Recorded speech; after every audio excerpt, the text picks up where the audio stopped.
I finally bought my dream house and invited my whole family to come see it. Not a single one showed up. Everyone had an excuse.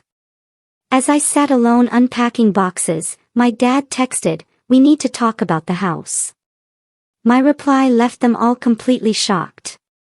The keys to my dream house felt heavy in my hand, a decade of relentless saving finally paying off. I pictured laughter, warmth, and the joyous chaos of my family celebrating with me. Instead, all I got was the chilling silence of an empty home, cooling food, and a text from my father that ripped through my heart, setting off an alarm I hadn't known I had. "We need to talk about the house." I grew up on the cramped east side of town, an apartment barely big enough for our family of 5. My parents, Thomas and Linda, were always working, always scrambling. Mom would stretch 1 pound of ground beef into 3 meals, adding more beans, less meat each time. Dad, God bless him, would practically hyperventilate if we left a light on in an empty room. "Electricity costs money we don't have," he'd sigh, his knuckles white as he flipped the switch, carrying the weight of his world on his shoulders. My younger siblings, Natalie and Adam, shared the second bedroom, and I slept on a pull-out couch in the living room until I was 17. But then there were the Sunday drives. Once a month, Mom would coax Dad into borrowing his brother's car, and we'd drive through these beautiful, leafy neighborhoods on the other side of town. Those streets, lined with houses that looked like something out of a magazine, absolutely fascinated me. I'd press my face against the window, picking out my favorites. "Look at that one, Mom," I'd say, pointing to a craftsman with a wide front porch and a bright red door. All those windows would let in so much natural light. Mom would smile, her eyes lighting up. But Dad's response never changed. "People like us don't own houses like that," he'd grunt, his voice flat, his grip tightening on the steering wheel. "Best not to fill your head with impossible dreams." Those words, they didn't discourage me. They lit a fire. By 15, I was working, convincing the owner of a local diner to hire me on weekends and after school. I saved every dollar, hiding my earnings in a lockbox under my pull-out bed. When my parents found out, they expected me to contribute to household expenses, and I did. But I still managed to set aside half of every paycheck for my future. High school graduation brought unexpected news, a full ride to State University, including housing. I was going to be the first person in my family to attend college. Mom hugged me so tight, whispering, "I always knew you were special." Dad, though, his flash of pride was fleeting, quickly replaced by his familiar practicality. "College is expensive, even with scholarships. Books, supplies, living expenses. Don't get too big for your boots." Natalie, then 14, seemed genuinely happy. Adam, only 12, was too young to really grasp it. College tested me in ways I hadn't anticipated.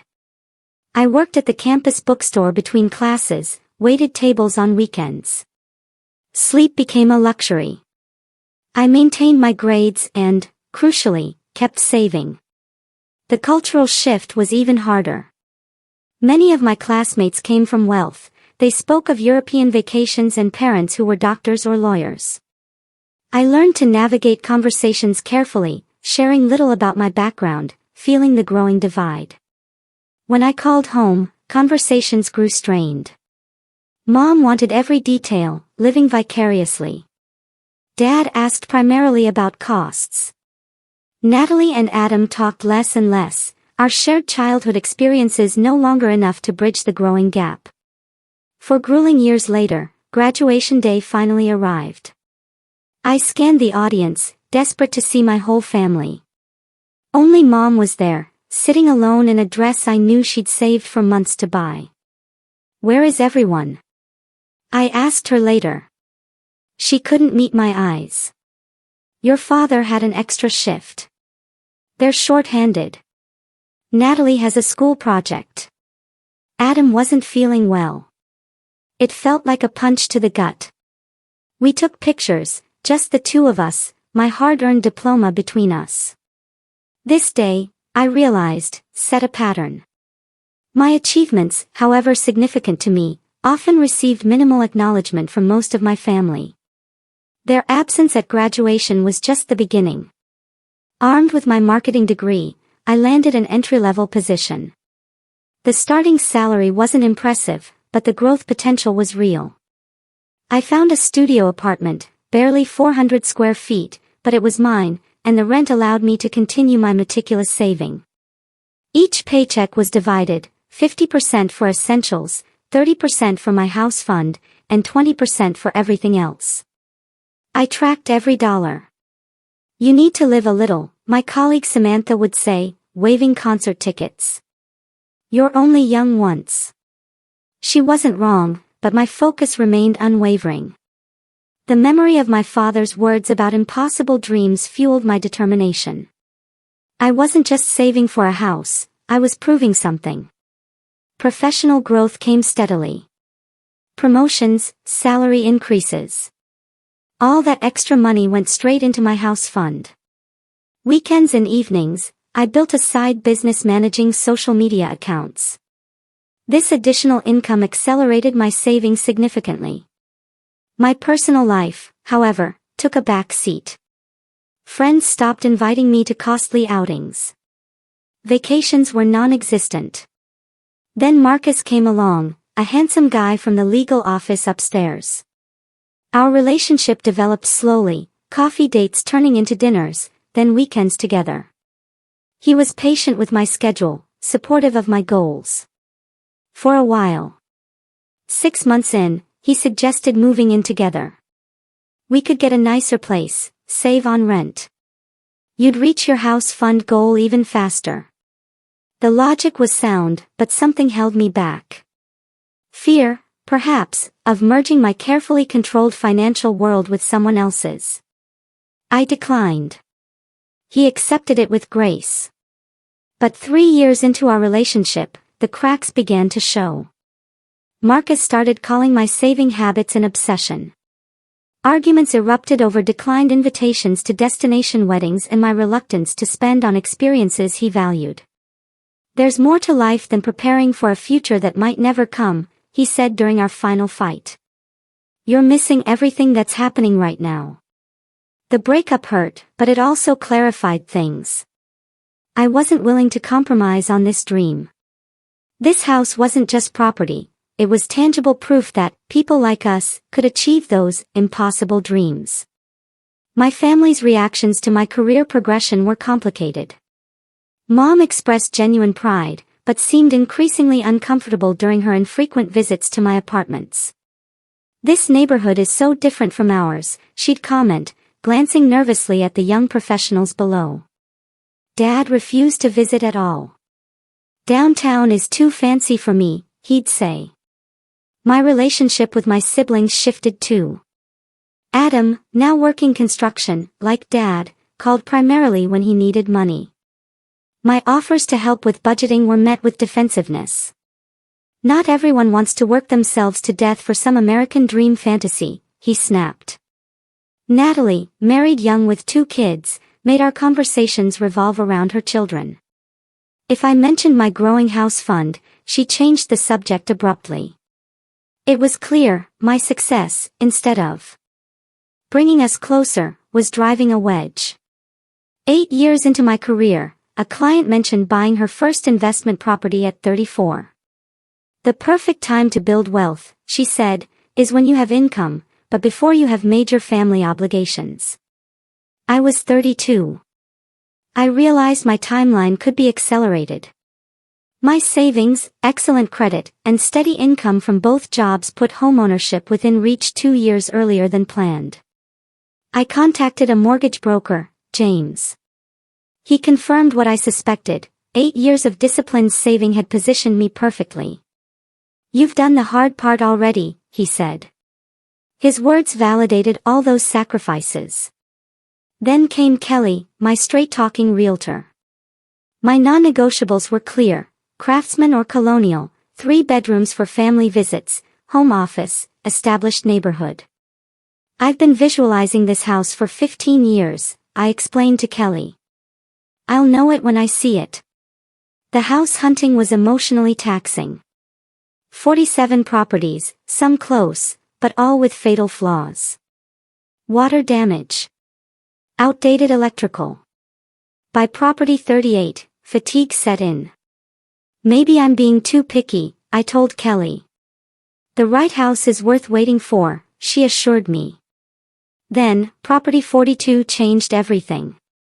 Driving down a tree-lined street in the historic Oakwood district, I spotted it before Kelly even slowed the car. A craftsman bungalow with a deep front porch, original woodwork, and a red door. Exactly like the one I'd pointed to as a child. My heart raced as we parked. This looks promising, Kelly said, noting my expression. The interior exceeded my expectations. Original hardwood floors. Built-in bookshelves. A renovated kitchen that respected the home's character. Upstairs, 3 perfect bedrooms. Standing in the master bedroom, sunlight streaming through mullioned windows, I felt this overwhelming wave of emotion. This is it, I whispered, tears welling up. This feels like coming home to a place I've never been before. My offer was accepted despite higher bids. The owners were touched by my personal letter.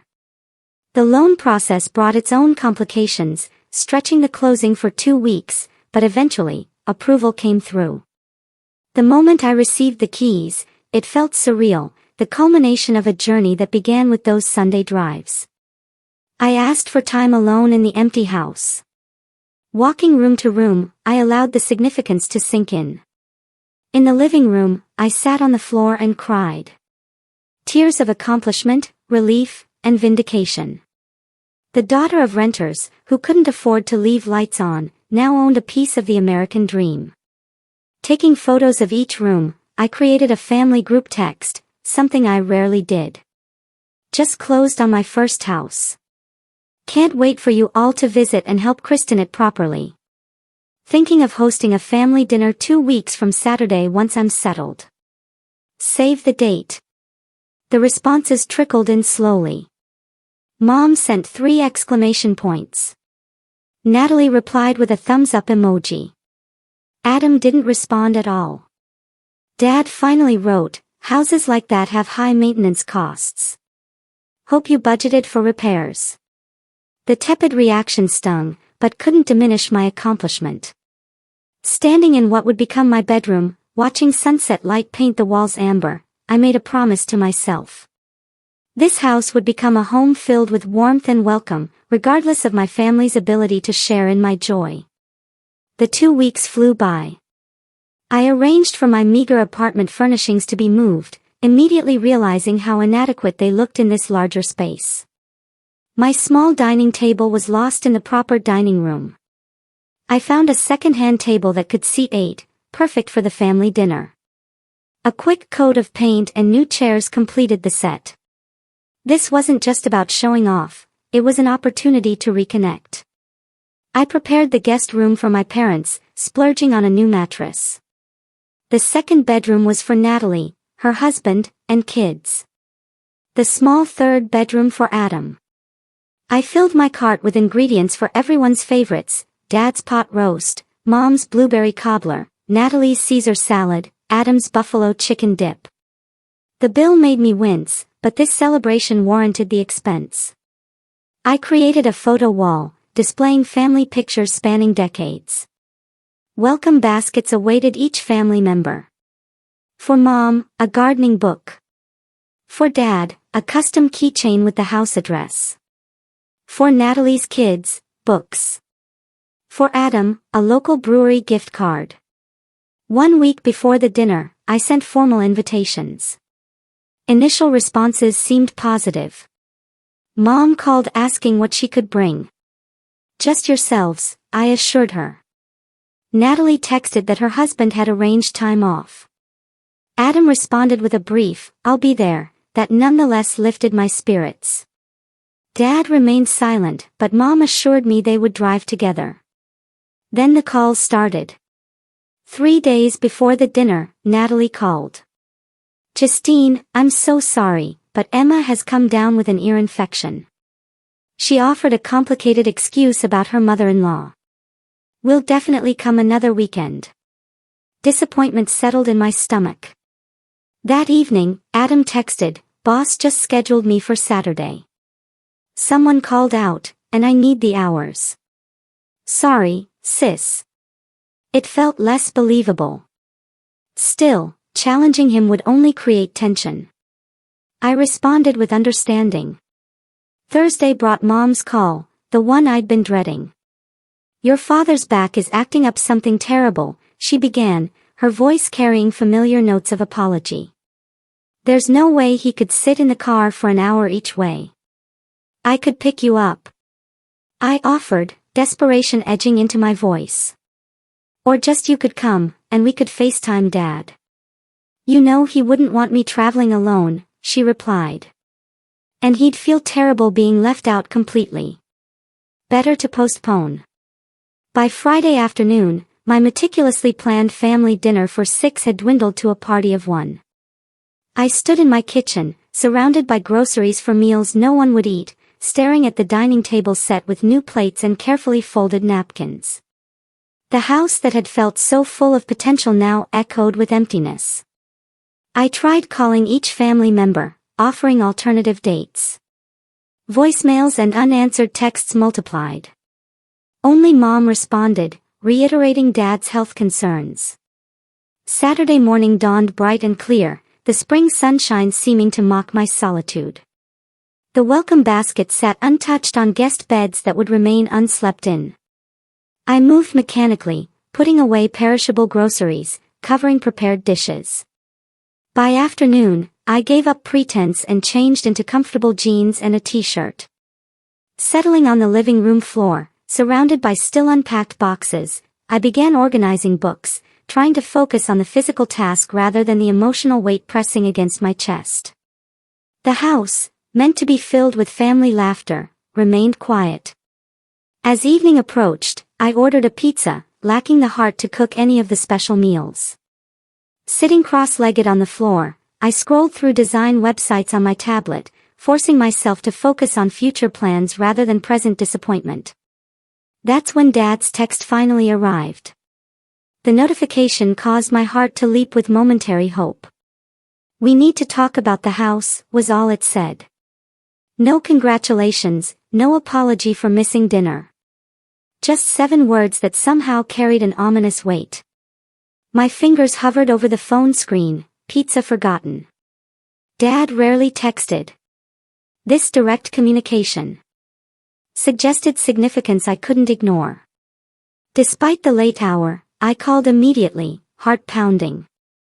He answered on the second ring, his gruff hello lacking any warmth. "Dad, I got your text. Is everything okay?" I asked, trying to keep my tone neutral. "Your mother's upset," he began, without preamble. "Been crying on and off since you sent those house pictures." Confusion washed over me. "Crying? Why? Is she okay?" "No, Justine. She's not okay," his voice hardened. "None of us are okay with this show you're putting on." "Show?" I echoed, genuinely bewildered. "What are you talking about?" "This fancy house in that hoity-toity neighborhood. The dinner invitation, like you're some kind of hostess from those magazines your mother used to read. It's not you, Justine. At least not the you we raised." The accusation landed like a physical blow.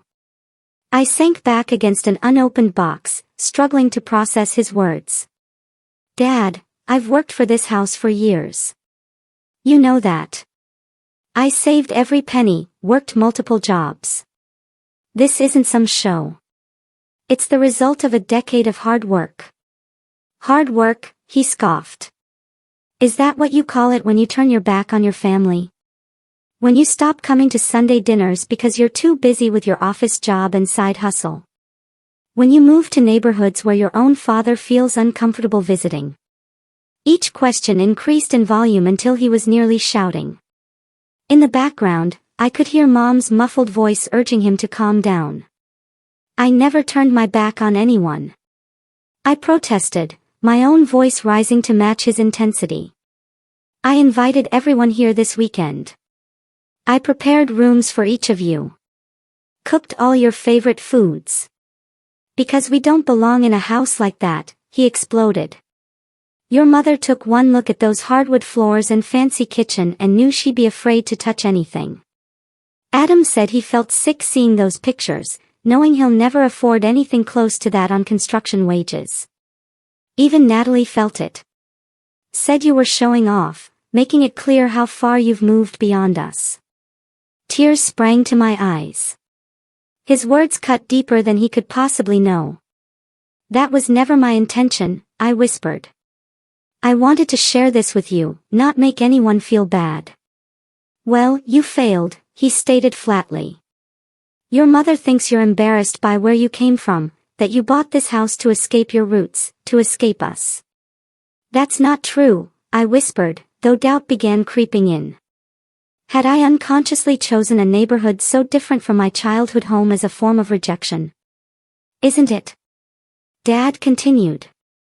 When was the last time you brought any of those work friends to meet us? When was the last time you talked about your family at that fancy office? Do your colleagues even know your father works construction and your mother cleans houses? The questions struck nerves I didn't realize were exposed.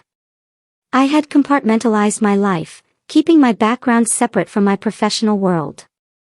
Not from shame, I told myself, but from a desire to be judged on my own merits. I'm proud of where I came from. I insisted, my voice breaking. Everything I've accomplished is because of what you and Mom taught me about work ethic and persistence. Save it, Dad interrupted. Actions speak louder than words, and your actions say you're building a life that doesn't include us. This house is just the final proof. Mom's voice grew louder in the background. When he returned, his tone had shifted from anger to something more resigned. Your mother wants me to tell you she loves you no matter what, he said mechanically. But I need to be straight with you, Justine.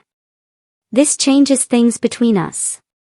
You keep flaunting your success, making the rest of us feel small. There's going to be consequences for our relationship. Consequences? I repeated, disbelief coloring my tone. Are you actually threatening to cut me off because I bought a house? Because I succeeded? Call it what you want, he replied coldly. Just know that choices have consequences. Always have. The call ended abruptly, leaving me in stunned silence. The pizza congealed in its box, forgotten. The emptiness of the house suddenly felt oppressive rather than peaceful.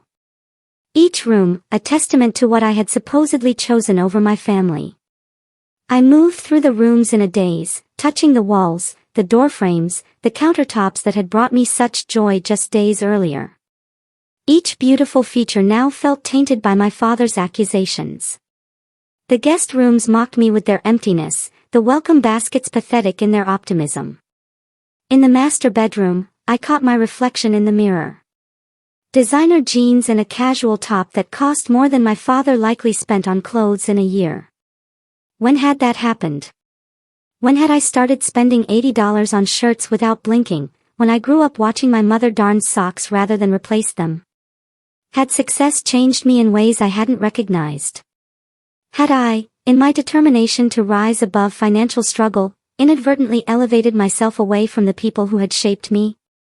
These questions circled like vultures as I sank onto the edge of my bed. The night stretched endlessly before me, a dark canvas for painful self-examination. Sleep evaded me completely as I replayed years of interactions, searching for the moment when advancement became alienation in my family's eyes. By dawn, my eyes were swollen from tears. But my mind had achieved a clarity that had been missing. The house wasn't the problem. My success wasn't the problem. The real issue ran deeper, rooted in complex family dynamics and expectations that I had both fulfilled and defied. Morning light filtered through curtainless windows, casting long shadows across my bedroom floor. My night of painful reflection had crystallized something important. I couldn't control my family's reactions, but I could control my response. This realization felt simultaneously liberating and terrifying. After a shower and coffee, I sat at my new dining table with my laptop open. The words didn't come easily, but they came honestly. I drafted, deleted, and redrafted my response multiple times. This wasn't just a reply to Dad's accusations. It was a declaration of boundaries I should have established years ago. The final text was longer than I typically sent, but each word felt necessary. Dad, Mom, Natalie, and Adam, I began. I've spent the night thinking about our conversation and the feelings behind your absence yesterday. This is difficult to write, but I need you to hear me out. I love you all deeply.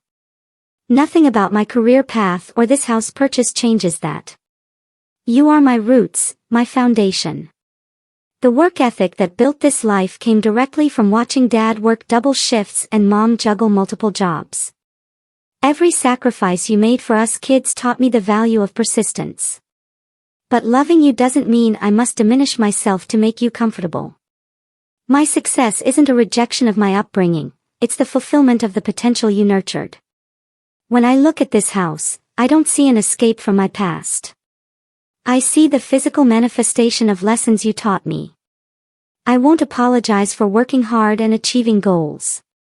I won't pretend I haven't earned this to soothe feelings of inadequacy I never created or intended. Most importantly, I won't sell this house or downplay my accomplishments to maintain relationships that should be strengthened, not threatened, by my success. The door to this home will always be open to each of you whenever you're ready to walk through it without resentment or judgment. I've created spaces here specifically with you in mind. A guest room with the firm mattress Dad needs for his back. A backyard where Mom and I could garden together.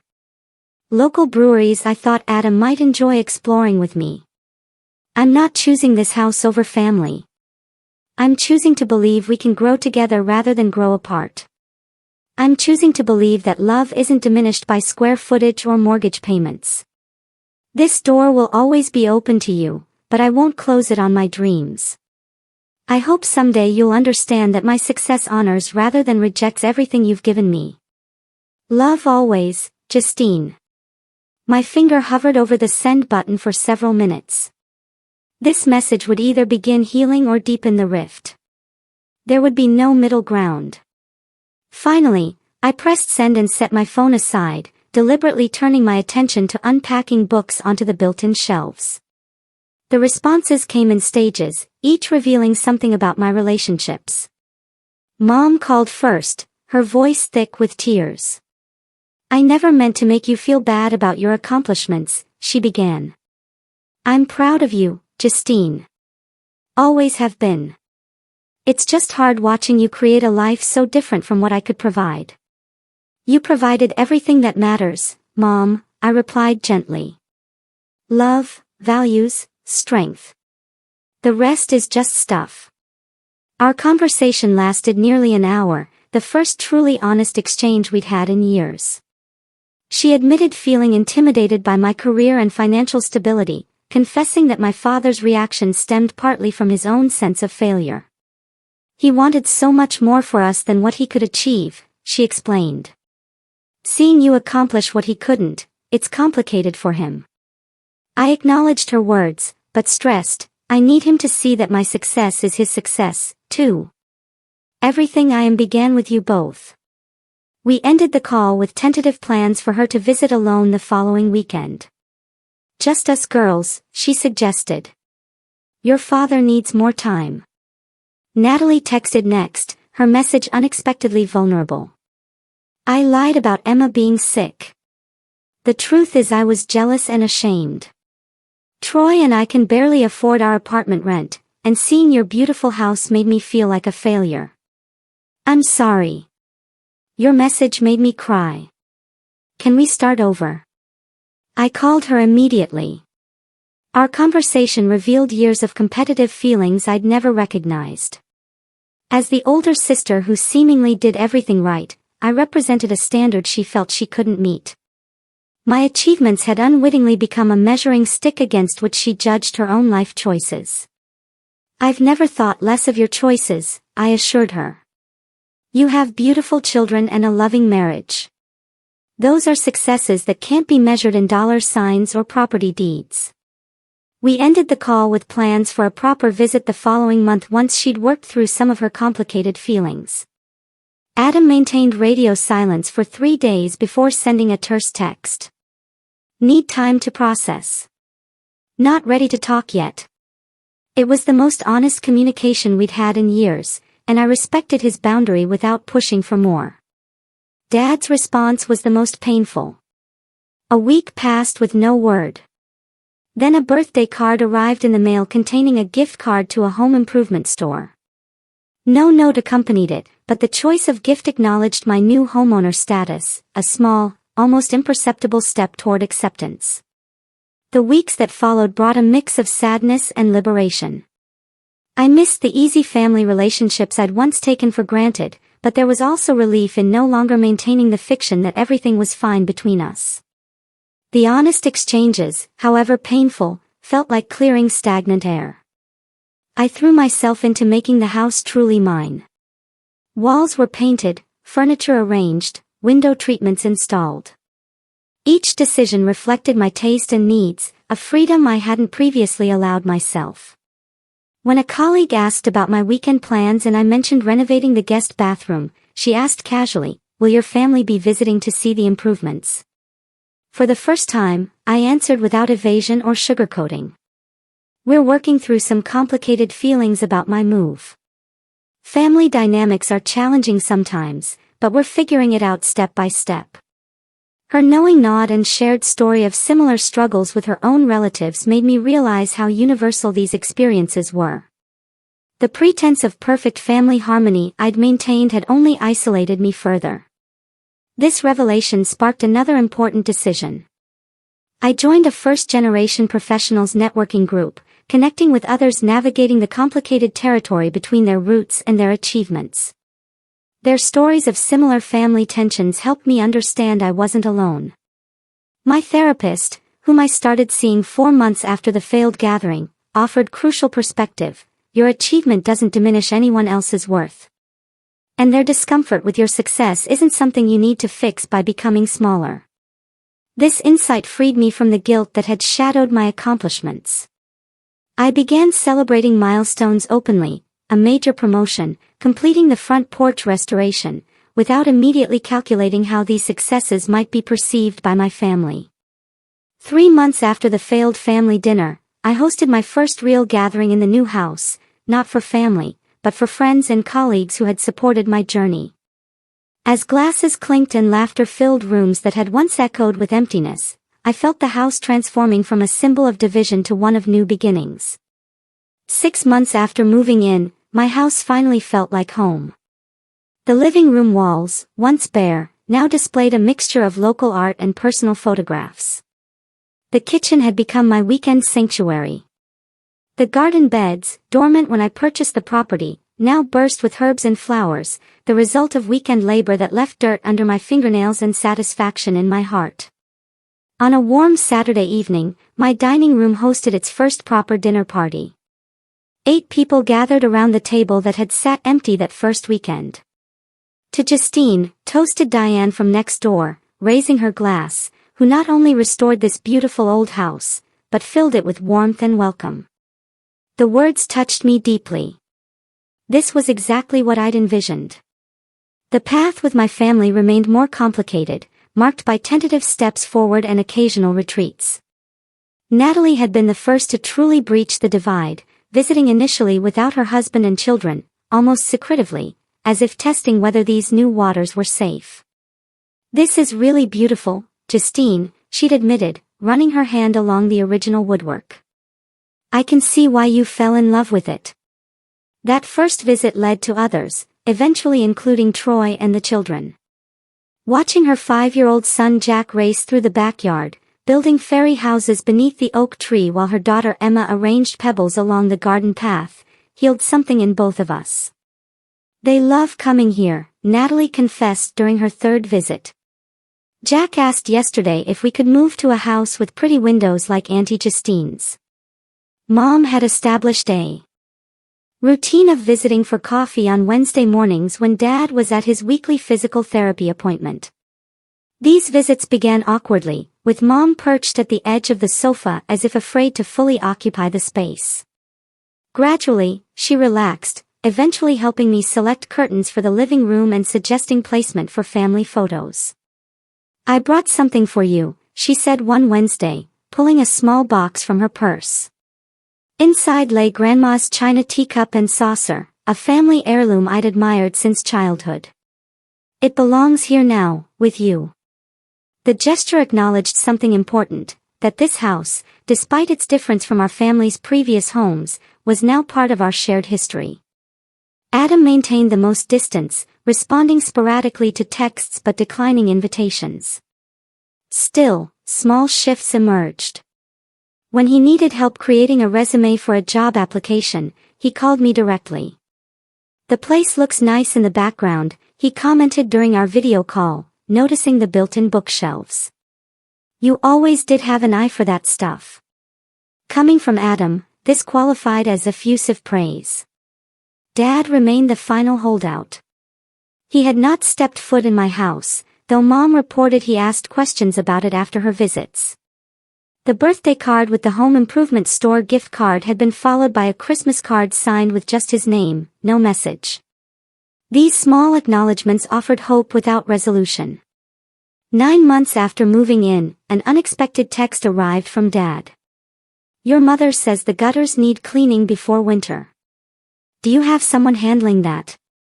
The message contained no warmth, no personal connection, yet it represented something monumental: concern for my home's maintenance, acknowledgement of its importance, and perhaps an oblique offering of practical knowledge. "I got quotes but haven't scheduled anyone yet," I replied carefully. "Any recommendations?" His response came surprisingly quickly. "Those companies overcharge. I could take a look next weekend if you want." My hands trembled slightly as I typed my acceptance. When I called Mom to confirm, she admitted Dad had been contemplating this offer for weeks, working up the courage to extend this olive branch in the only way he knew how. The following Saturday brought the surreal sight of my father's truck in my driveway. He emerged wearing work clothes, nodding curtly as if arriving for any ordinary job rather than his first visit to his daughter's home. Mom accompanied him, her nervous smile revealing the significance of this moment. "Nice place," he offered gruffly, assessing the exterior with professional detachment. "They don't build them like this anymore." Coming from Dad, this constituted high praise. I gave them the tour I'd planned 9 months earlier, watching Dad's eyes widen slightly at the craftsmanship of the original woodwork, and Mom's fingers trail across the kitchen countertops she'd only seen in photographs. In the backyard, Dad examined the gutters while I held the ladder. The familiar routine of working alongside him, passing tools and following directions, bridged some of the distance between us. "You did good, Justine," he said quietly as we packed up his tools. Not, "I'm proud of you," or, "I'm sorry," but an acknowledgement of my achievement that cost him something to give. I accepted it for the monumental concession it represented. That evening, sitting on my porch swing, watching the sunset paint my garden in golden light, I reflected on the complex journey of the past year. The house that had initially seemed to fracture my family connections now offered a different kind of foundation, one where authentic relationships could potentially be rebuilt, brick by careful brick.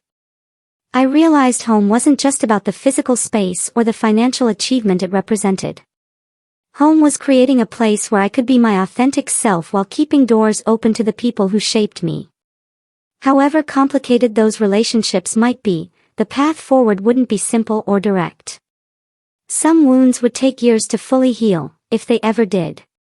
But sitting there, watching shadows lengthen across my garden, I felt peace with the knowledge that true success includes honoring your journey without apologizing for how far you've traveled.